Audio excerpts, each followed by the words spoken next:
नमस्कार, आप देख रहे हैं डिटेक्टिव ग्रुप रिपोर्ट। इंदौर शहर का थाना छतरीपुरा क्षेत्र किसी समय काफी संवेदनशील माना जाता रहा है, क्योंकि यहाँ लगभग 1 दर्जन इलाके ऐसे हैं जहाँ कभी भी सांप्रदायिक दंगा फसाद या अन्य लड़ाई झगड़ा हो सकता है।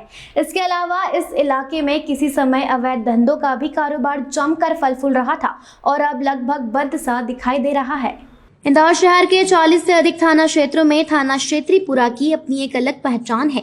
यह थाना कभी किसी समय सांप्रदायिक दंगों, अवैध नशीले पदार्थों की बिक्री, जुआ, सट्टा या लड़ाई झगड़ों के लिए काफी मशहूर था।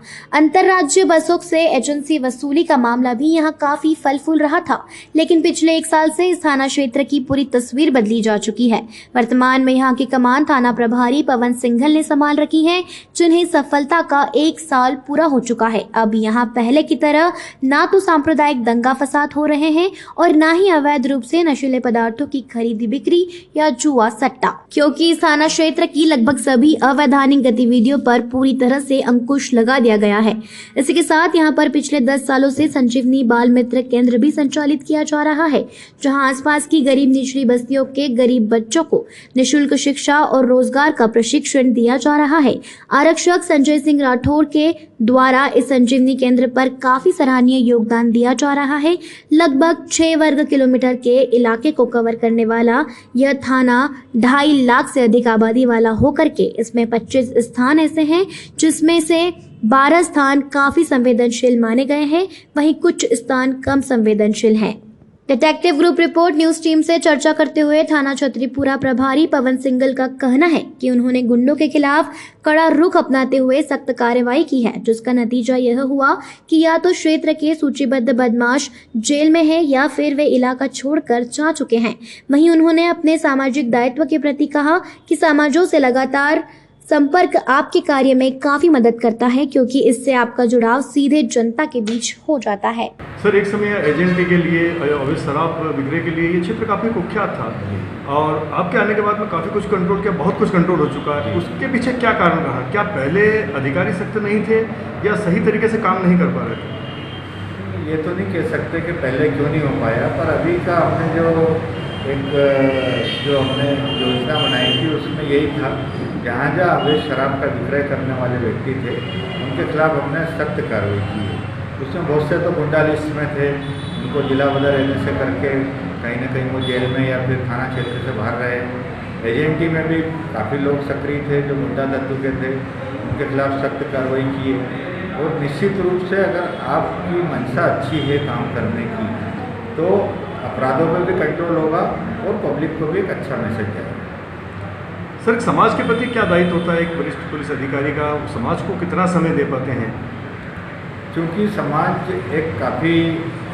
से ही व्यक्ति सीखता है और समाज को अगर आपने अपना समय मैनेजमेंट के माध्यम से आपने समय निकाल के समाज के लिए दिया है तो समाज निश्चित रूप से आपके लिए भी समय देगा।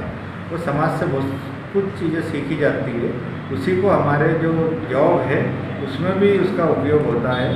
तो हम समाज की गतिविधियों में हमेशा संलग्न रहते हैं।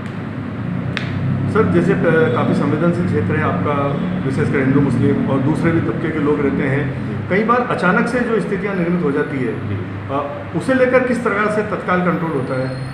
क्योंकि ये क्षेत्र संवेदनशील होने के साथ साथ सांप्रदायिक घटनाएं पहले काफ़ी हुई है, जिसके कारण से जो कहीं ना कहीं हिंदू मुस्लिम से संबंधित विवाद होते थे।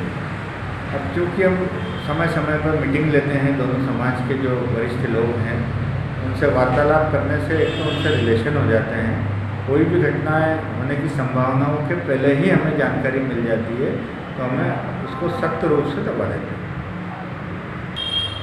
सर, वर्तमान में संजीवनी केंद्र यहाँ पे काफ़ी लंबे समय से चल रहा है और मैं समझता हूँ सर एकमात्र यही थाना है जहाँ पे गरीब बस्तियों के बच्चों को शिक्षा दी जाती है और वो भी पूरी तरह से निःशुल्क। तो अभी वर्तमान में क्या गतिविधि चल रही है सर, और इसके पहले कितने बच्चों को यहाँ पे प्रशिक्षण दिया जा चुका है? संजीवनी एक अच्छा काफ़ी वर्षों से यहाँ चल रहा है, उसको हमने और थोड़ा सा अपग्रेड किया है। संजीवनी में जो गरीब बच्चे हैं उनको आत्मनिर्भर बनाने का प्रयास किया जाता है। जैसे दिवाली के टाइम हम उनको पहले से दीपक बनाने की ट्रेनिंग करवाते हैं, राखी के टाइम राखी बनाने की ट्रेनिंग करवाते हैं, जिससे बच्चे आत्मनिर्भर होते हैं, उसका परिवार आत्मनिर्भर होता है और उसके जो प्रोडक्ट होते हैं वो हम पुलिस विभाग में अधिक से अधिक सेल करवाते हैं ताकि उनको एक आर्थिक लाभ मिले और उनका जीवन यापन अच्छा चले। तो अभी वर्तमान में कंप्यूटर की ट्रेनिंग चल रही है। उसके अलावा अलग अलग जो त्यौहार आते हैं उससे पहले हम ट्रेनिंग देते हैं। वहीं उन्होंने थाने पर संचालित संजीवनी केंद्र के बारे में जानकारी देते हुए बताया कि इस शिक्षा केंद्र के माध्यम से अब तक अनेक बच्चों को शिक्षा मिली है, बल्कि उन्हें रोजगार का भी प्रशिक्षण दिया गया है। नमस्कार, आप देख रहे हैं डिटेक्टिव ग्रुप रिपोर्ट।